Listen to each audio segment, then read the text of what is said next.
So anyway, we standing outside the bus talking about the show. Two dudes approach us, like, yo, what them shirts mean? We like, yo, CMG, cocaine music. No, what y'all repping? I'm like, man, we ain't repping nothing. We from Memphis. And next thing you know, these same guys, we thinking they fans. One dude like, all right, it's cool. You know, like he want an autograph or something. Other dude pull out a gun.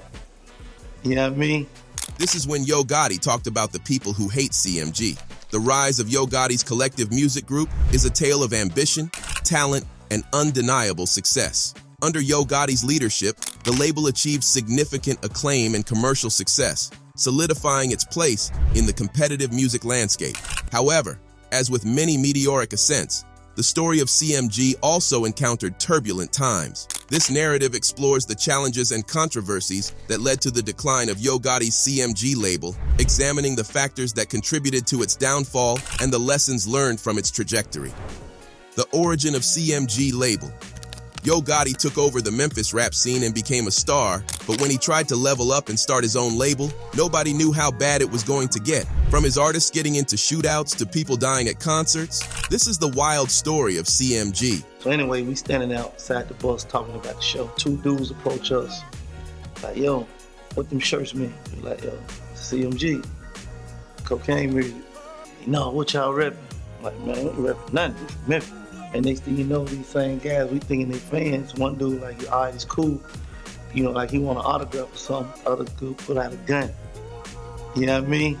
Yo Gotti's been in the rap game since he was 14 years old. He didn't blow up overnight though. He had to stay on the grind for years before his name started buzzing. When he was a teenager, he stayed up all night hustling in the streets and working on his rap skills at the same time. Back in the day, Gotti would drive all over Memphis, handing out mixtapes and performing at clubs. He had to hustle hard to get to the top, but eventually, all the hard work paid off, and he started becoming one of the most popular rappers in the South. Gotti turned himself into a star, but it was Birdman and Slim from Cash Money Records who really inspired Yo Gotti to take everything to another level. Back when Lil Wayne was about to drop The Carter, Birdman flew Gotti out to his mansion in New Orleans and let him hear the album before anyone else. When Gotti saw how Birdman had 15 cars parked outside his mansion and was really living the life he rapped about, Gotti knew he could get there too. Gotti never signed with Cash Money, but Birdman showed him how to move in the industry and hired Gotti to help find new artists for Cash Money to sign.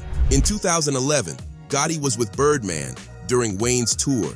By that time, Lil Wayne was the hottest rapper in the world, and Gotti told Billboard he could tell how much the success meant to Birdman.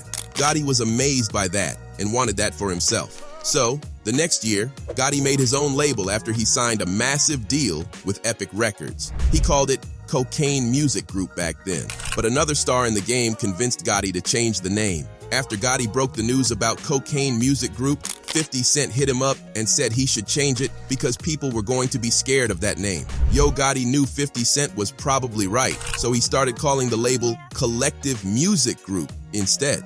Gotti wanted to start his own label and take over the rap game, but 3 years went by and he still hadn't signed any rappers. Around the same time, Yo Gotti was trying to launch CMG. Young Dolph was building up a crazy buzz in Memphis. He had been dropping music since 2008, and just like Gotti, he had to stay on the grind to make it work. Dolph was all about being independent and started his own Paper Route Empire label back in 2010. Since he didn't have a deal with anyone, he could run his own career without listening to anyone else. Dolph came up in the streets and was in the trenches for a long time before he got in the booth. According to some sources, Dolph even used to be the plug for Yo Gotti's brother.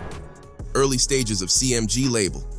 When Dolph started popping off in the industry, it made sense for Gotti to reach out and try to sign him. Gotti wanted Young Dolph to be his first artist on the CMG label, but by that point, Dolph had already invested too much money and time into his own career to start riding someone else's wave. Dolph told Sway that if he signed with Gotti, then everyone would say he was only popping because of Gotti. Dolph didn't want to be seen as riding Gotti's coattails, so he stayed independent. Sway said that Gotti would respect the move because he handled his own career the same way and did it all by himself. But that's not how it all went down. After Young Dolph turned down the offer, Yo Gotti went a different direction and signed another Memphis rapper named Black Youngsta. Black Youngsta was on the come up after his track Heavy popped off. One day, he walked up to where Gotti was shooting a music video and started blasting his own music. Gotti liked how Black Youngsta was moving and knew he had some buzz on his name, so he officially signed Black Youngsta to CMG in 2015. CMG was just getting started, but there was drama from the jump, and Black Youngsta almost ended up in prison because of Yo Gotti's beef with Young Dolph. Everyone thought Dolph and Gotti were still cool after Dolph turned the deal down, but that all changed in 2016. Dolph dropped his debut album, King of Memphis, that year, and Gotti was pressed about the title because Yo Gotti had been calling himself the King of Memphis for years. Apparently, there was already some tension going down behind the scenes. Gotti didn't respond, but Black Youngsta jumped in the beef and said he was going to slap Dolph the next time he saw him. Dolph clapped back and dissed Yo Gotti for sending Black Youngsta at him instead of handling the situation himself. The beef kept heating up after that, and Black Youngsta allegedly tried to Dolph in North Carolina. Someone pulled up while Dolph was on tour and sprayed 100 rounds into his car, but luckily, nobody was hit. Black Youngsta and two of his homies ended up getting booked over the situation, but the charges were later dropped because the cops didn't have enough evidence. Black Youngsta skated on the case, but he claimed Dolph was snitching on the track Bulletproof. The beef cooled off for a while, but then in November 2021, Young Dolph was shot and killed in Memphis. There's nothing tying Black Youngsta to the shooting, but a few weeks after Dolph's murder, Black Youngsta allegedly sent more shots on the track, I'm assuming. Then a video came out where Black Youngsta was rapping his Dolph diss track, Shake Some, at a show in Texas. A lot of people were mad that he was still dissing Dolph after he died, and rumors started flying that Gotti had dropped Black Youngsta from the label because of all the drama. Gotti called the rumors cap and said, Lil Bro, a boss. He can't be dropped. Black Youngsta wasn't dropped from the label, but his career fell off like crazy. Back in the day, he was racking up hundreds of millions of streams and getting bigger every time he dropped a project. He even started his own label called Heavy Camp under CMG, but none of his artists are making any noise in the industry. On the last few projects Black Youngsta dropped, most of the tracks didn't even break 50K streams. Black Youngsta sparked a lot of drama in his career, and he allegedly helped set up another rapper who was supposed to sign with CMG. Glizzy isn't from Memphis, but back in 2015, he was rocking with Yo Gotti, and rumors were flying that he was going to be the next rapper to sign with CMG. Glizzy had been in the game for a few years and was getting a lot of shine, even though he was independent. In 2013, he even had Gotti on his mixtape Law 2. Glizzy was also working with stars like Young Thug, ASAP Rocky, and 2 Chainz, and in 2015, XXL put him on the freshman class list. He was blowing up like crazy, and Yo Gotti allegedly really wanted to sign him as an artist. Glizzy started spending a lot of time in Memphis, and that's how he ended up getting robbed by the people who were supposed to be rocking with him. There are a lot of rumors about how it all went down, but this is the story according to Glizzy and some other sources. Yo Gotti allegedly made Glizzy an offer to sign with CMG, but Glizzy turned Gotti down just like Young Dolph did. Was still cool with Gotti and the rest of the CMG camp though. And in December 2015, Glizzy had a show at Dream Nightclub in Memphis. According to reports, he was with some connections he made in Memphis through Gotti and Black Youngsta, and they were supposed to hold him down while he was in the city. But after the show, ended up getting into a fight with a dude, and his chain fell off and hit the floor. Someone snatched the chain from the ground, and then some dudes posted a video showing it off and dissing Glizzy. After the chain was stolen, Black Youngsta posted a video where he was allegedly paying the dudes who took it $10K to get the chain back for Glizzy. Everyone thought Black Youngsta was helping out, but according to that's not how it went down. Said that the dudes who took his chain were the same ones who were supposed to be holding him down in Memphis. He felt like the whole play was put together from the start.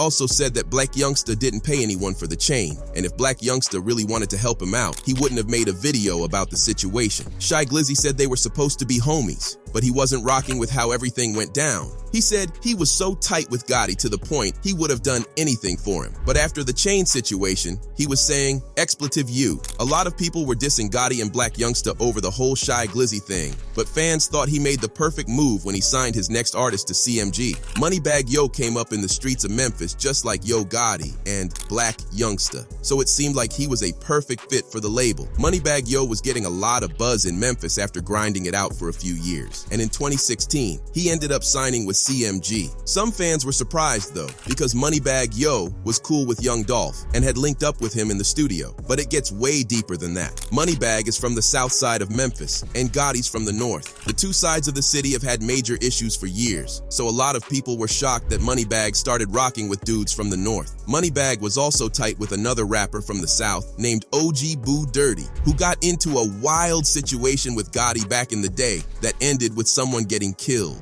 Downfall of CMG label. Back in 2010, OG Boo Dirty and Yo Gotti were arguing outside of a club in Memphis, and someone tried to get in between them to break it up. OG Boo Dirty allegedly punched the dude who got in the middle, and that's when everything popped off for real. Shots started going off, and 6 people ended up getting hit. Yo Gotti and OG Boo Dirty both got booked for starting a riot, but all the charges were later dropped. One of the people who got shot at the nightclub died, and OG Boo Dirty allegedly pulled the trigger, but he skated on the whole case and dropped a diss track on Yo Gotti. Yo Gotti also had issues with OG Boo Dirty's brother, Stupid Duke, but Moneybagg was cool with him back in the day too. That all changed when Moneybagg signed with CMG though, and a lot of people in the South dissed Moneybagg for switching sides. Moneybagg Yo is still with CMG, but rumors say he's been trying to get off the label ever since Dolph died. Moneybagg started his own label, Bread Gang, and has been trying to level up his career, and some people think he's trying to get away from all the drama that CMG has going on. But Moneybagg's own label lost an artist back in 2022 when Big Nusi was shot and killed in Memphis. Moneybagg is the one who convinced Big Nusi to hop in the booth and get out of the streets, but unfortunately, Big Nusi still got caught up in some drama and ended up dead. Big Nusi's cousin is another Memphis rapper named Big 30, and he signed to Moneybagg's label too. A lot of fans thought he was on CMG, but Big 30 went on social media and made sure everyone knew he wasn't with the label and just had a deal with Moneybagg Yo, not CMG. If Moneybagg Yo leaves CMG, it'll be a huge loss for the label, but this next rapper hasn't dropped anything with the label in years. In 2018, BlocBoy JB was one of the hottest rappers in the game. He came up in North Memphis and started dropping music in 2012. Around 2018 is when everything really changed for him. BlocBoy dropped the track Shoot, and the dance he made to go with the track went viral and even ended up in Fortnite. Then he kept the momentum up with the track Rover and got even more buzz when 21 Savage hopped on the remix. BlocBoy was on his way up, but nobody had any idea how crazy his next hit was going to be. He linked up with Drake for the track Look Alive and almost hit 1 billion streams on Spotify. Rumors were flying that BlocBoy was going to sign with Drake's OVO label after they made the track, but the deal never worked out. After that, BlocBoy fell off for a few years, and then in 2022, news broke out of nowhere that he was signing with Yo Gotti at CMG. Fans thought the move might help BlocBoy get his career popping again, but he only dropped one project on the label and hasn't been heard from since. CMG even put out a tape in 2023 with every artist on the label, but BlocBoy wasn't featured on any of the tracks. It's not clear what he's trying to do with his career right now, but obviously, Yo Gotti wasn't able to help him get his momentum back up. Gotti wasn't having a lot of success with his artists from Memphis, but when he signed a rapper from Detroit, nobody expected how bad the situation was going to get. 42 Dugg came up in Detroit, but Yo Gotti was a massive influence on him in the rap game. 42 Dugg linked up with Lil Baby and got some buzz on his name, and that's how he ended up signing to Lil Baby's 4PF label and CMG at the same time. 42 Dugg started popping off for tracks like Grace and We Paid, but then the news came out that he was running from the cops. 42 Dugg had a felony conviction back in the day and wasn't allowed to be around guns. But in 2019, the cops spotted him at a shooting range in Atlanta. Then a few months later, the cops tried to pull him over after 42 Dugg ran a stop sign, but he did the race and spent 2 months on the run. They caught him in August 2020 and hit him with another felony charge for fleeing the police. 42 Dugg was sentenced to 6 months in a prison camp. The judge let him out on bond, but 42 Dugg decided to do the race again and ran away while he was on the run. 42 Dugg tried to follow a court claim that said he was a sovereign citizen and couldn't be arrested by the feds. But a month later, they caught up to him again and he ended up behind bars. While he was locked up, 42 Dugg hopped on Instagram and said that the prison wasn't even giving him hot water to heat his food, so he had to use water from the shower just to eat. Yo Gotti jumped in to help out and said he'd pay $2 million to any lawyer who could get 42 Dugg out early. Yo Gotti stayed behind his artist, and 42 Dugg ended up coming home in 2023, but then he got into some industry drama with one of the biggest rappers in the world. In January 2024, Wack 100 went on No Jumper and said that Offset and 42 Dugg were shooting dice at the Quality Control Records studio, and the situation went left. Offset allegedly tried to take money from 42 Dugg, and when Dugg turned around, Offset punched him in the face. 42 Dugg called cap on the situation, but then Wack leaked some alleged DMs with Offset where Offset confirmed the story and said that 42 Dugg was lying. It's not clear what really went down that night, but this next artist Yo Gotti signed made headlines after 3 people were killed at her concert. GloRilla came up in Memphis and has been rapping since she was a teenager. Back in 2022, she went viral on TikTok with the track F&F, and just a couple of months later, Yo Gotti signed her to CMG and gave her $500K in cash to celebrate. GloRilla was on the way up and working with some huge artists like Cardi B and Lil Durk. But in March 2023, her career took a tragic turn. GloRilla was performing at a show in Rochester, New York, and after her set ended, people thought they were hearing gunshots. It's not clear what the noise really was, but everyone panicked and started running for the doors. It was a crazy situation all around, and during all the chaos, 3 people were tragically killed. After it happened, rumors started flying that GloRilla was being sued and that Yo Gotti was dropping her from CMG to get away from all the drama. It's not clear if anyone's actually going to sue her, but GloRilla is still on CMG, and it doesn't look like Gotti actually wants to get rid of her. Gotti isn't just dealing with drama from the rappers he signed, though. Back in 2015, a rapper named Plain James popped off with the track Water Wet. He went out to North Carolina and performed the track while Yo Gotti was there. And a few weeks later, Gotti reached out and said he wanted to fly Plain James out to Miami for a meeting. Plain James got to Miami and played a bunch of his music for Gotti, and he said Gotti was really wanting to sign him to CMG. He signed the contract, and it should have been the biggest win of his career, but then everything went left for Plain James. One of his friends called Plain James out for being bisexual, and Plain James said that the vice president of CMG called him and said, "Well, we don't really mess with nobody like that." After that, Plain James said he was stuck in a contract with CMG, but they wouldn't even pick up the phone and talk to him anymore. Since he still had a deal with Yo Gotti, Plain James couldn't sign with anyone else and drop new music. Gotti got a lot of hate online when Plain James did an interview with DJ Booth about the situation, but it's not clear how everything shook out in the end. Yo Gotti obviously realized that he needed help running CMG because in December 2023, he went back to school at UCLA to study management. It probably won't help him sign rappers who will stay out of trouble long enough to bring some money into the label, though. Yo Gotti's early life and rise to fame. Mario Centel Gideon Mims, better known by his stage name Yo Gotti, is a prominent figure in the American hip-hop scene. Born on May 19, 1981, in Memphis, Tennessee, Yo Gotti's journey to stardom is a testament to his resilience, determination, and innate talent. His life story is a classic rags to riches tale, reflecting his ability to overcome adversity and establish himself as a successful artist and entrepreneur in the music industry. Yo Gotti was born in the rough neighborhood of Ridgecrest Apartments in the Fraser area of North Memphis. Growing up in an environment plagued by crime, poverty, and violence, Gotti's childhood was anything but easy.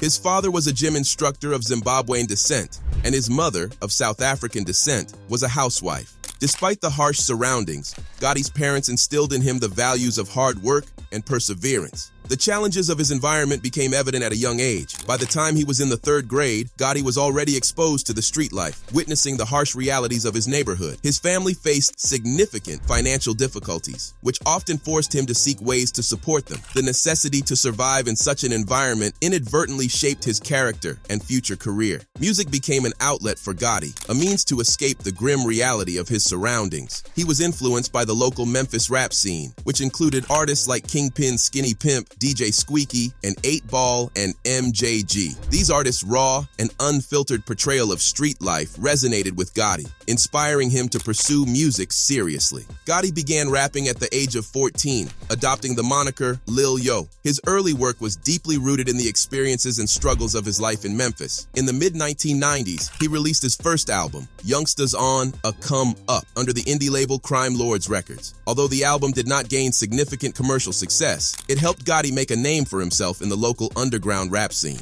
Yo Gotti's relentless drive and consistent output gradually started to pay off. In 2000, he released From Da Dope Game to Da Rap Game, which further solidified his presence in the Memphis rap scene. His subsequent albums, Self-Explanatory, 2001, and Life, 2003, continued to build his reputation. These projects showcased Gotti's storytelling ability, detailing the gritty realities of street life with authenticity and depth. The turning point in Gotti's career came with the release of his 2006 album, Back to the Basics. The album featured the hit single, Full Time, which gained significant airplay and brought Gotti wider recognition. His raw and unfiltered lyrical style, combined with his distinctive voice, began to capture the attention of a broader audience. In 2012, Yo Gotti released his major label debut album, Live from the Kitchen, under RCA Records. The album debuted at number 12 on the Billboard 200 chart, selling over 16,000 copies in its first week. Live from the Kitchen featured notable singles such as 5 Star and Women Lie, Men Lie, featuring Lil Wayne. The success of the album marked Gotti's transition from an underground artist to a mainstream contender. However, it was his 2013 album, I Am, that truly catapulted Gotti into the limelight. The album included the hit single, Act Right, featuring Young Jeezy and YG, and the platinum-certified I Know,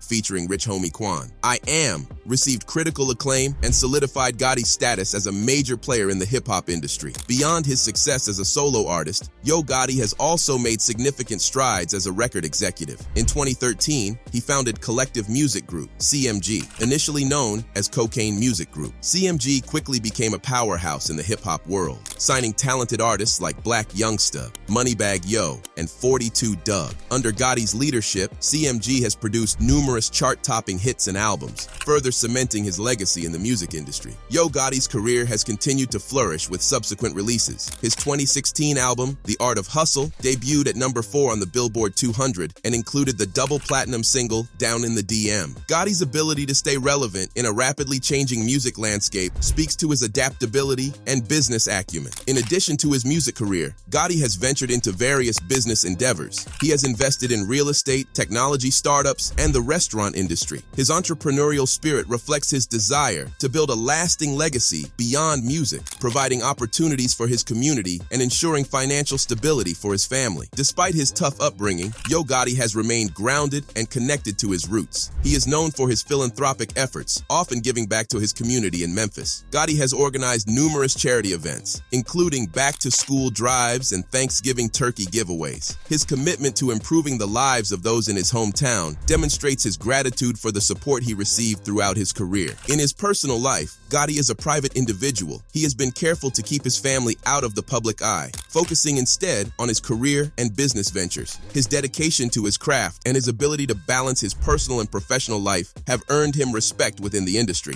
Yo Gotti's journey from the streets of North Memphis to the heights of hip-hop stardom is a remarkable story of resilience and determination. His ability to overcome adversity and achieve success in the face of overwhelming odds serves as an inspiration to many. Gotti's influence extends beyond his music. He has become a symbol of hope and perseverance for aspiring artists and entrepreneurs. His impact on the hip-hop industry is undeniable. Gotti's unique blend of street narrative and commercial appeal has paved the way for a new generation of artists. His role as a mentor and record executive has helped shape the careers of several successful artists, further solidifying his legacy in the music world. That's a wrap on the video. If you enjoyed it, check out one of these boxes too. I'll catch you on the next one.